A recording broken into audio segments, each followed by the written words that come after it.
Hello, geng, jumpa lagi kita di sini.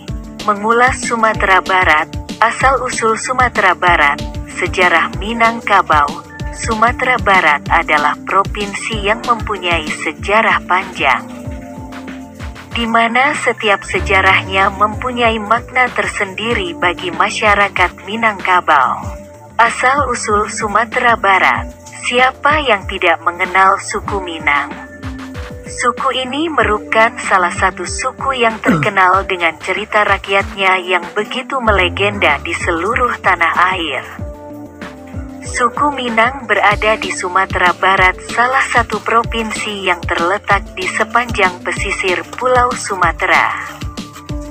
Padang sebagai ibu kota Sumatera Barat dikenal dengan masakannya yang khas dan dominan bumbu asli dari rempah-rempah Indonesia.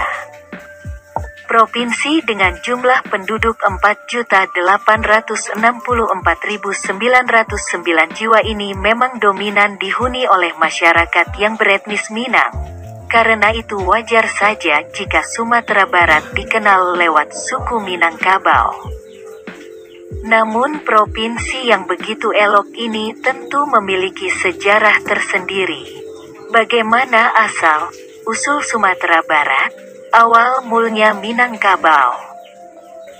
Sejarah bermula pada masa Kerajaan Aditya Warman, yang merupakan tokoh penting Minangkabau. Seorang raja yang tidak ingin disebut sebagai raja, pernah memerintah di Pagaruyuang, daerah pusat kerajaan Minangkabau. Selain itu, beliau juga orang pertama yang memperkenalkan sistem kerajaan di Sumatera Barat.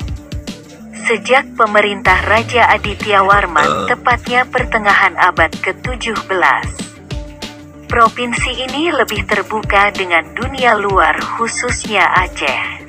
Karena hubungan dengan Aceh yang semakin intensif melalui kegiatan ekonomi masyarakat, akhirnya mulai berkembang nilai baru yang menjadi landasan sosial budaya masyarakat Sumatera Barat.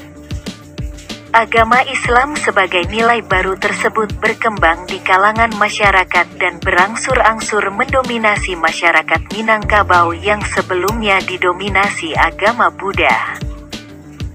Selain itu, sebagian kawasan di Sumatera Barat, yaitu pesisir pantai, masih berada di bawah kekuasaan Kerajaan Pagaruyung, namun kemudian bagian dari Kesultanan Aceh. Melirik sejarah singkat, Minangkabau merupakan salah satu desa yang berada di kawasan Kecamatan Sungayang, Tanah Datar, Sumatera Barat. Desa tersebut awalnya merupakan tanah lapang.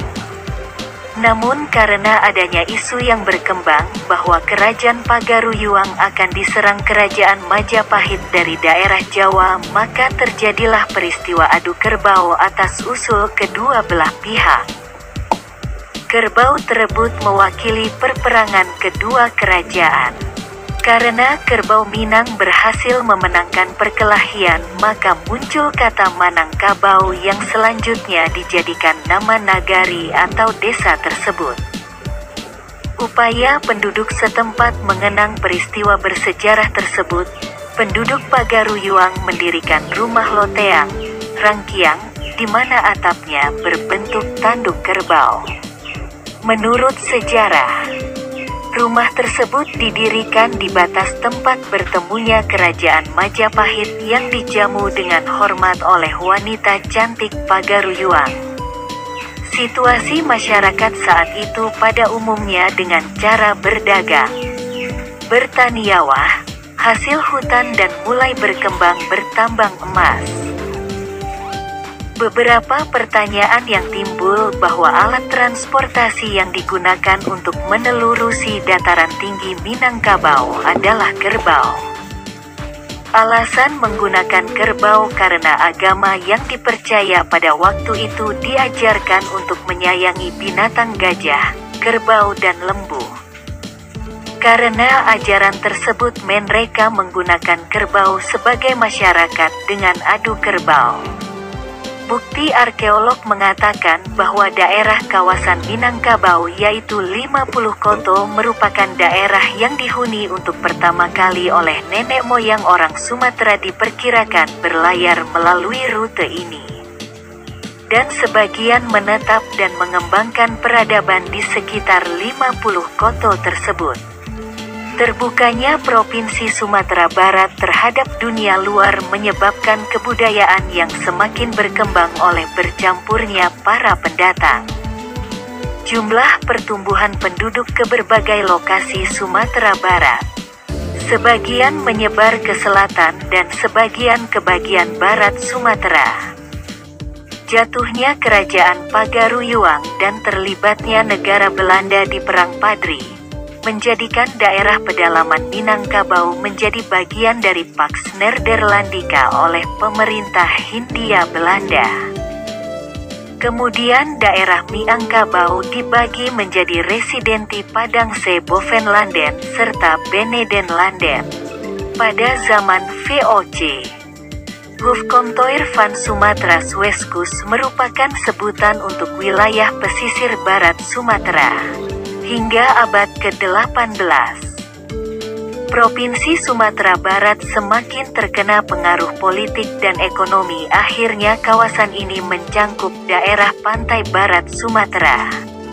Kemudian mengikuti perkembangan administratif pemerintah Belanda. Kawasan ini masuk dalam pemerintahan Sumatera Weskus dan diekspansi lagi menggabungkan Singkil dan Tapanuli. Selanjutnya masa pendudukan Jepang di kawasan ini. Presiden Sumatera Weskus berganti nama dengan bahasa Jepang yaitu Sumatoro Nishikai Kansu, kemudian digabung ke wilayah Ryōsu. Sampai awal kemerdekaan negara Republik Indonesia 1945. Daerah Sumatera Barat digabungkan dengan Provinsi Sumatera Barat yang berdomisili di Bukit Tinggi. Tahun 1949 Provinsi Sumatera mengalami perpecahan menjadi 3 kawasan, yakni Provinsi Sumatera Utara, Sumatera Selatan dan Sumatera Tengah yang mencangkup Sumatera Barat, Jambi dan Riau. Wilayah, suku dan bahasa yang digunakan Sumatera Barat. Penduduk Sumatera Barat dihuni oleh mayoritas oleh suku Minangkabau. Selain suku Minang, di wilayah Pasan dihuni oleh suku Mandailing dan suku Batak. Awal munculnya penduduk suku tersebut pada abad ke-18 masa Perang Paderi.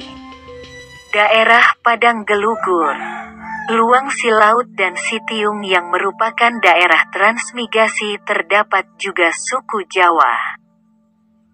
Sebagian di daerah tersebut terdapat penduduk imigran keturunan Suriname yang kembali memilih pulang ke Indonesia pada akhir 1950-an.